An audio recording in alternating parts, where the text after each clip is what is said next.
পঞ্চায়েত ডিলিমিটেশনে মোহনপুরে ব্যাপক অসঙ্গতির অভিযোগ তুলে হাইলাকান্দি জেলা পরিষদের সিইওকে এক স্মারকপত্র প্রদান করেন মোহনপুর ও ওয়েস্ট মোহনপুর জিপির প্রাক্তন পঞ্চায়েত প্রতিনিধিরা। তারা বলেন, সদ্য প্রকাশিত পঞ্চায়েত ডিলিমিটেশনের খসড়ায় মোহনপুর ও ওয়েস্ট মোহনপুর দুটি জিপির ভৌগোলিক মানচিত্র সম্পূর্ণ ওলটপালট করে দেওয়া হয়েছে। একটি গ্রামের সঙ্গে অপর গ্রামের কোনো মিল নেই।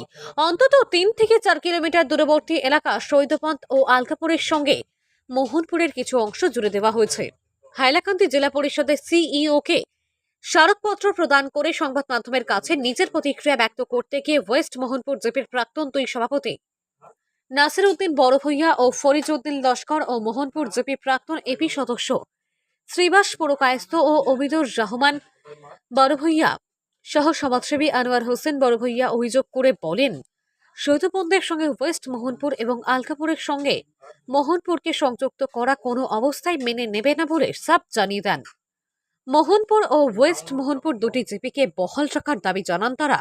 প্রয়োজনে এই দুই জিপিকে একত্রিত করে একটি জিপি করা হলেও কোনো আপত্তি থাকবে না বলে জেলা পরিষদের সিইওকে জানালে তিনি বিষয়টি গুরুত্ব সহকারে দেখবেন বলে আশ্বাস দেন।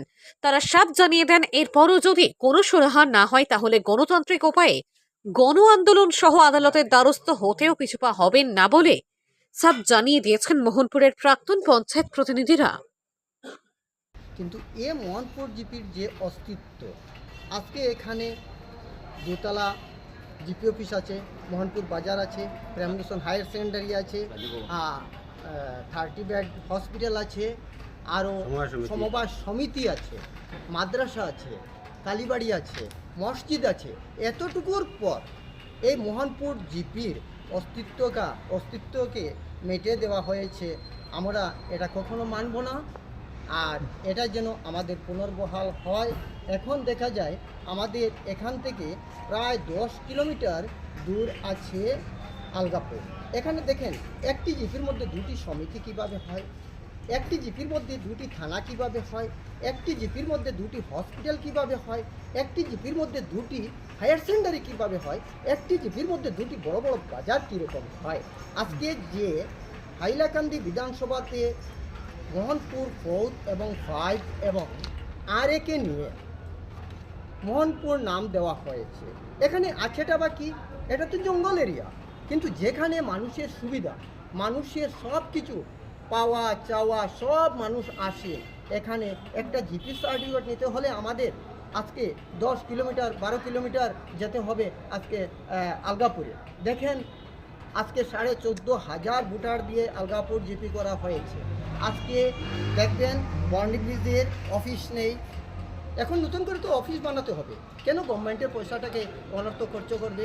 যেখানে জায়গা আছে, আজকে দেখা যায় সেখানে 4,500 টাকা 4,000 ভোটার দিয়ে জিপি অফিস করা হয়েছে, জিপি করা হয়েছে বর্ণি ব্রিজ 5,000 দিয়ে। মোহনপুর জিপি বানানো হয়েছে হাইলাকান্দিতে, যেটার কোনো চিহ্নই নেই, আর মোহনপুর জিপিকে বিচ্ছিন্ন করে দেওয়া হয়েছে। এটা আমাদের অনুরোধ।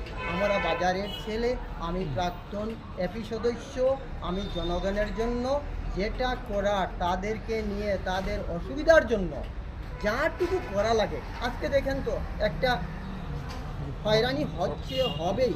এখানে একটা কোপারেশন আছে, চতুর্দিক থেকে লোক। আজকে মোহনপুর 1, 2, 3, 4, 5, 6 এর দিয়ে মোহনপুর জিপি করা হোক। আলগাপুরও তো এরকম আছে, আলগাপুরটাও তো এরকম আছে। আলগাপুর 1, 2, 3, 4, 5, 6 আলগাপুর আছে, ঠিক আছে, থাক। মোহনপুরটাও তো সেরকম হতে হবে। এখানে ভেঙে দেওয়া মানা যাবে না। আর ওয়েস্ট মোহনপুর এবং মোহনপুর নিয়ে একটি জিপি করা হোক, এবং মোহনপুর বাজারের সঙ্গে সবার সম্পর্ক, তাই মোহনপুর জিপিকে বহাল রাখা হোক। এটাই আমার সবার কাছে অনুরোধ থাকবে। ভাই সকল, আপনাদেরকে অনেক অনেক ধন্যবাদ। এই প্রচণ্ড গরমের মধ্যে আপনারা অনেক পরিশ্রান্ত, আমরা আপনাদের বেশি সময় নেব না। আমরা রিসেন্টলি যে ডিলিমিটেশন, পঞ্চায়েত যে ডিলিমিটেশন হয়েছে, সেই ডিলিমিটেশনে আমাদের মোহনপুরের অবস্থা এমনভাবে করা হয়েছে যে ঝড় তুফানে যেরকম একটা গড় ছিন্ন ভিন্ন করে দেয়, চতুর্দিকে উড়িয়ে দেয়, সেইভাবে আমাদের মোহনপুরকে একদম ছিন্ন ভিন্ন করিয়ে দিয়েছে। আমাদের মোহনপুরে 2টা জিপি ছিল, একটা ওয়েস্ট মোহনপুর নিশ্চয়ই আপনারা জানেন, আর একটা মোহনপুর। সেই ওয়েস্ট মোহনপুর থেকে মোহনপুর প্রথম খণ্ড এবং আলগাপুর পঞ্চম খণ্ড শহীদবন্দের সঙ্গে যুক্ত করে দিয়েছে এবং সেই ওয়েস্ট মোহনপুরের একই ওয়েস্ট মোহনপুরের মোহনপুর দ্বিতীয় খণ্ডকে আলগাপুরের সঙ্গে আলগাপুর জিপির সঙ্গে যুক্ত করা হয়েছে। অন্যদিকে আমাদের যে মোহনপুর জিপি যেটা সেই জিপিটাকে প্রায় সম্পূর্ণ জিপিকে আলগাপুর জিপির সঙ্গে যুক্ত করা হয়েছে। আপনারা জানেন আমাদের একটা হিস্টোরিক্যাল একটা ম্যাটার আছে, আমাদের জিওগ্রাফিক্যাল কিছু কমপ্লিকেসি আছে।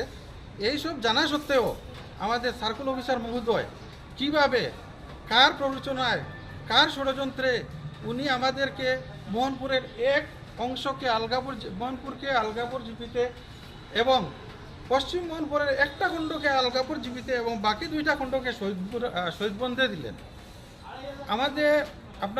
আমাদের সঙ্গে আছেন এখানে ওয়েস্ট মোহনপুরের, আমার সঙ্গে আছেন এক্স প্রেসিডেন্ট ফরিজউদ্দিন, আমার মোহনপুরের এক্স এপি শ্রীবাস দাস, আমার মোহনপুর জিপির প্রেসিডেন্টের প্রতিনিধি। তাছাড়া আমরা যত এক্স প্রতিনিধি আমাদের মোহনপুরে আছেন সবার সিগনেচার নিয়ে আমরা একটা মেমোরেন্ডাম নিয়ে আজকে হাইলাকান্দি জেলার মাননীয় সিও মহোদয়ের সঙ্গে দেখা করে আমাদের এই জ্বলন্ত সমস্যা নিয়ে আলোচনা হয়েছে এবং উনিও খুব ভালোভাবে আমাদের কাছ থেকে জিনিসটা বুঝে নিয়েছেন। কি হবে না হবে সেটা তো আমরা জানি না, কিন্তু আমাদের দাবি হলো এই যে দুইটা মোহনপুর আছে, ওয়েস্ট মোহনপুর এবং মোহনপুর, যদি সম্ভব আমরা তো প্রথমত চাই দুইটা জিপিকেই অক্ষুণ্ণ রাখা। যদি তা সম্ভব না হয় তাহলে দুইটা মোহনপুরকে দিয়ে একটা জিপি করে দেওয়ার আমাদের আবেদন রইল এবং পূর্ণ অবস্থাতে আমরা আলগাপুর জিপির সঙ্গে মোহনপুর, শহীদবন জিপির সঙ্গে ওয়েস্ট মোহনপুর এইরকম আমরা মানি না। আমাদের যেহেতু 3 কিলোমিটারের মধ্যে আমাদের দুইটা জিপি আছে, হ্যাঁ, এইটা রেখে আমরা আলগাপুরে কেন যাব, আমরা শহীদবন্ধে কেন যাব? আমাদের পর্যাপ্ত সরকারি সম্পদ আছে, এনআরসি অফিস আছে, রাজীব ভবন আছে, দুইটা জিপি অফিস আছে, হসপিটাল আছে, সমবায় সমিতি আছে, মোহনপুরে। তাছাড়া আর একটা বিশেষ সমস্যা হইল আমাদের ওয়েস্ট মোহনপুরের একটা অংশ আছে নদীর পূর্ব পারে যেটা নাটগ্রাম, আবার একটা অংশ আছে মোহনপুর বাগেরগুল। সেই যে ভৌগোলিক যেটা তাদের পরিস্থিতি আছে সেই পরিস্থিতি কোনো বিবেচনা না করে সার্কেল অফিসার কিভাবে কাকে দিয়ে এই সার্ভে করিয়ে আমাদেরকে আমাদেরকে হয়রানির স্বীকার করছেন তা আমরা বুঝতে পারছি না।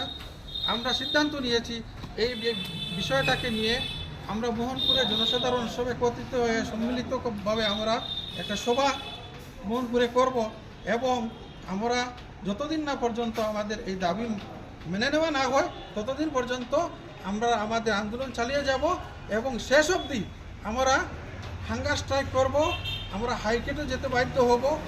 তার মানে আমরা গণতান্ত্রিক পদ্ধতিতে যতটুকু আন্দোলন করতে হয় মোহনপুরের জন্য ততটুকু আমরা করতে বাধ্য, কারণ আমাদের যে একদম নিম্ন স্তরের একদম দরিদ্র সীমার নিচের যে মানুষগুলা, এই মানুষগুলা নিশ্চয় হয়রানির শিকার হবে। কারণ এখানে আমি আগেই বলেছি জিওগ্রাফিক্যাল যে কমপ্লিকেসি আছে সেইটা ভয়ঙ্কর এবং সেই সম্বন্ধে আমাদের জেলা প্রশাসনকেও আমি আপনাদের মাধ্যমে অনুরোধ করছি যাতে ওনারা এই বিষয়টা বিবেচনা করে আমাদের মোহনপুরকে পুনর্বহাল রেখে দেন, সেটা আবেদন রাখলাম। আর যদি আমার প্রেসিডেন্ট আছেন তাই